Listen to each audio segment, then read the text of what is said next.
14절로 16절 예수께서 귀신에 들려 말 못하는 자를 고쳐줍니다. 그랬더니 옆에 있던 무리들이 놀라게 여겼으나 그 중에 들어는 그가 귀신의 왕 바알세불을 힘입어서 저짓을 한다. 귀신을 쫓아냈다고 비난하는 거죠. 비아냥거리는 겁니다. 저게 뭐 무슨 힘이 있겠나. 저 귀신의 힘으로 귀신을 쫓아내는구나. 이렇게 예수님을 비아냥 평가절하는 거죠. 또 어떤 사람들은 예수를 시험하려고 하늘로부터 오는 표적을 구합니다.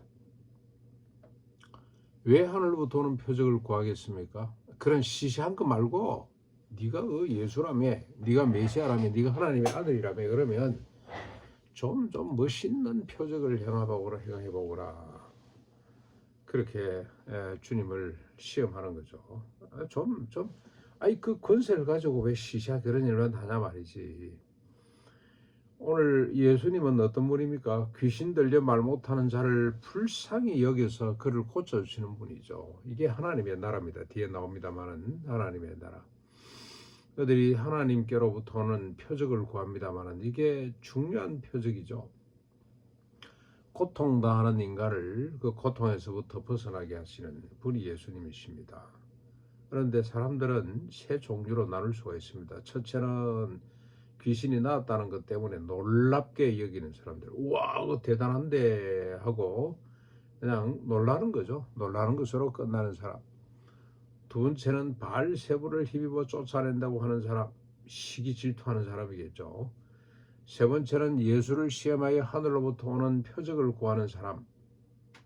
놀라운 일이지만 시시한 일이다 이 말이죠.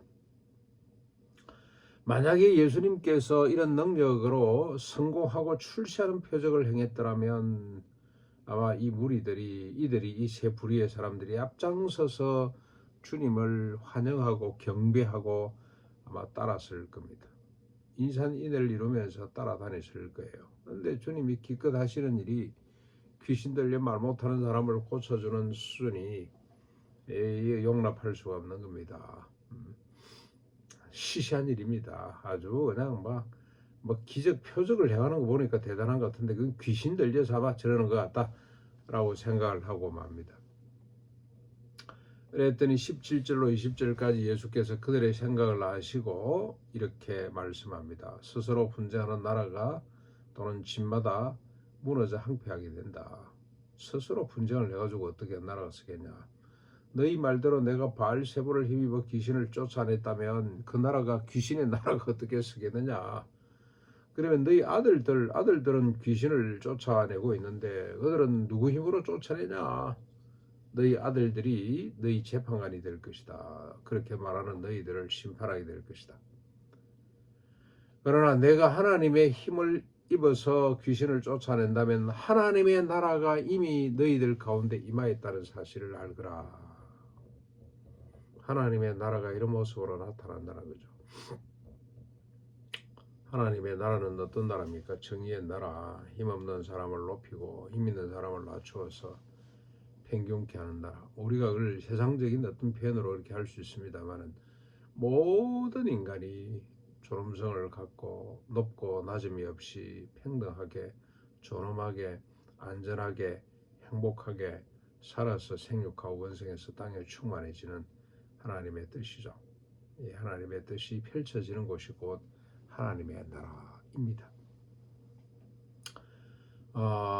처음에 하나님이 창조하셨던 에덴 동산이 곧 하나님의 나라였죠.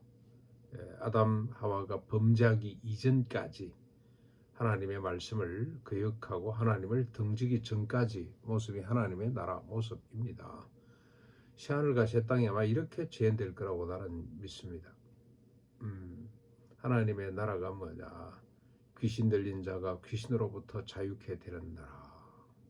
집에도 들어가지 못했던 자가 가정에 돌아가서 가족들과 오손도손 살아가는 나라. 대단한 나라가 아닙니다. 그렇죠? 우선 세상을 막 뒤집고 열국의 사람을 자기 발밑에 무릎 꿇히고 그건 인간들이 욕망하는 하나님의 나라일 뿐입니다. 하나님의 나라가 이미 임했다는 겁니다. 그런데 그 하나님의 나라를 도무지 알지 못하고 수용하지 못하는 사람들이 너무 안타깝기만 합니다. 21절로 26절 이어서 계속 말씀을 하는데 강한 자가 무장을 하고 자기 집을 지킬 때는 안전하지만 더 강한 자가 와서 그를 굴복시킬 때는 그의 무장과 재물을 빼앗기게 될 것이다. 나와 함께하지 않는 자는 나를 반대하는 자요 나와 함께 모으지 않는 자는 해치는 자다. 더러운 귀신이 사람에게 나갔다가 더 강한 귀신 7을 데리고 와서 가니 그 사람의 행편이 전보다 더 심하게 되는 것이다.